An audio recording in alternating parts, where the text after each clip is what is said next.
Assalamualaikum warahmatullahi wabarakatuh. Perkenalkan, nama saya Masayu Anastasia Amanda Prastika dengan NIM 238000066 dari kelas Akselerasi Teknologi Informasi kelas N. Di sini saya akan menjawab soal UTS dengan pemaparan video. Soal pertama tentang kasus binomo di Indonesia. Sebutkan dan jelaskan pasal-pasal yang dilanggar oleh pelaku dan bentuk hukuman yang ideal diberikan atas perbuatannya berdasarkan undang-undang yang berlaku. Jawabannya, umumnya dalam kasus penipuan atau praktik bisnis yang merugikan, pasal-pasal yang mungkin dilanggar termasuk pasal-pasal terkait penipuan, penggelapan, atau pelanggaran ketentuan pasar modal jika melibatkan investasi. Di Indonesia, beberapa pasal yang mungkin relevan adalah pasal 378 KUHP tentang penipuan dan pasal 3 Undang-Undang Nomor 8 Tahun 1995 tentang pasar modal. Soal B.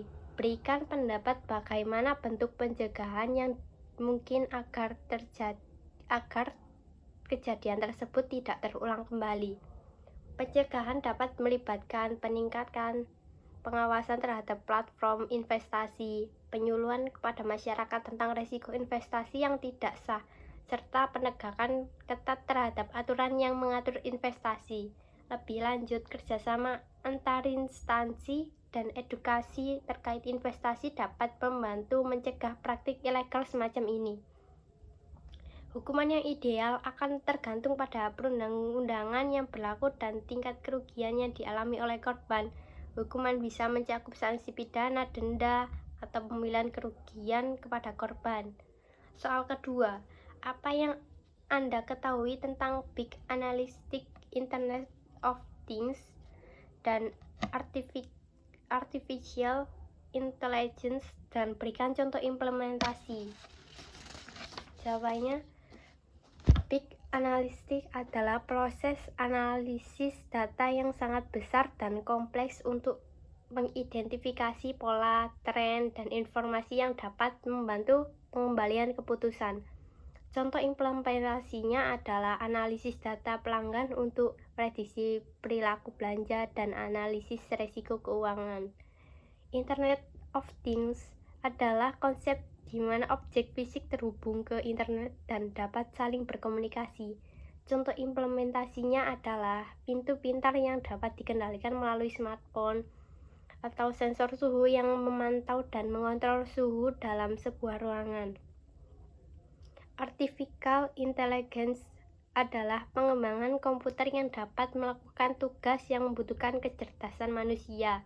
Contoh implementasinya termasuk asisten virtual seperti Google Assistant atau chatbot yang memberikan dukungan pelanggan secara otomatis. Ketiganya sering digunakan bersama untuk meningkatkan efisiensi dan memberikan wawasannya lebih baik melalui analisis data yang mendalam dan pengambilan keputusan yang lebih cerdas.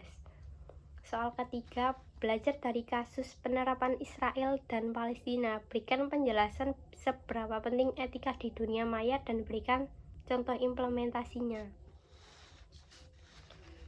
Etika di dunia maya sangat penting untuk memastikan bahwa aktivitas online, terutama dalam konteks konflik seperti kasus Israel dan Palestina, dilakukan dengan penuh tanggung jawab. Contoh implementasi etika di dunia maya melibatkan 1. Penggunaan informasi yang akurat, seperti menyebarluaskan informasi yang akurat dan diverifikasi untuk menghindari penyebaran hoaks atau berita palsu yang dapat memperkeruh situasi konflik. Yang kedua, penggunaan bahasa yang bijak, seperti berkomunikasi secara sopan dan menghindari penggunaan bahasa yang provokatif atau merendahkan sehingga mengurangi risiko eskalasi konflik di dunia maya. Yang ketiga, penghormatan terhadap privasi, menghormati privasi individu dan tidak melakukan penyebaran informasi pribadi tanpa izin, bahkan dalam konteks konflik. Keberhasilan implementasi etika di dunia maya dapat membantu meredakan ketegangan yang mempromosikan pemahaman yang lebih baik di antara pihak-pihak yang terlibat dalam konflik seperti Israel dan Palestina. Soal keempat, Buatlah kajian perkembangan teknologi informasi yang terjadi pada era 4.0 pada bidang pendidikan dan industri, serta berikan contohnya. Di bidang pendidikan, yang pertama pembelajaran online dan MOOCs. Pembelajaran perkembangan adopsi pembelajaran online dan Massive Open Online Course memungkinkan akses global terhadap pendidikan. Contohnya seperti platform seperti Coursera, edX, dan Khan Academy memberikan kursus dari berbagai universitas dan institusi. Yang kedua, pembelajaran adaptif. Perkembangannya penggunaan teknologi untuk menyusun kurikulum dan pengajaran berdasarkan kemampuan dan kebutuhan individu.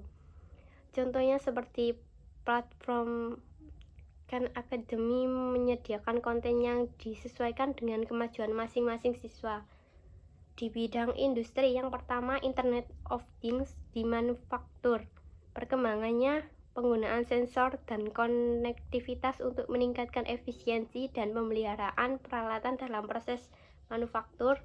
Contohnya pabrik pintar yang menggunakan IoT untuk mengoptimalkan rantaian pasokan dan produksi. Yang kedua, artificial intelligence dalam analisis data industri.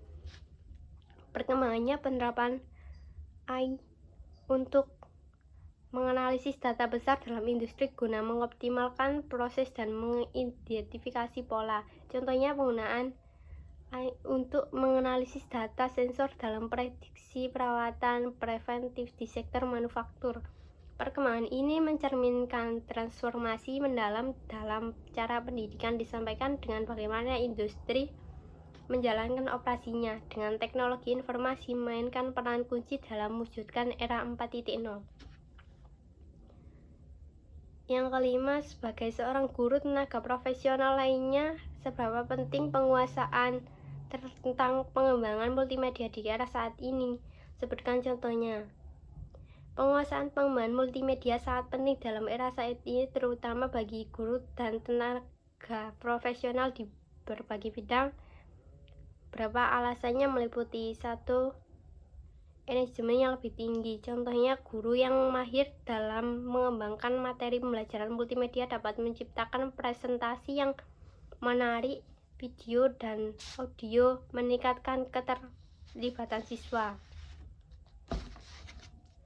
Sekian jawaban dari saya. Apabila ada salah kata, mohon maaf. Wassalamualaikum warahmatullahi wabarakatuh.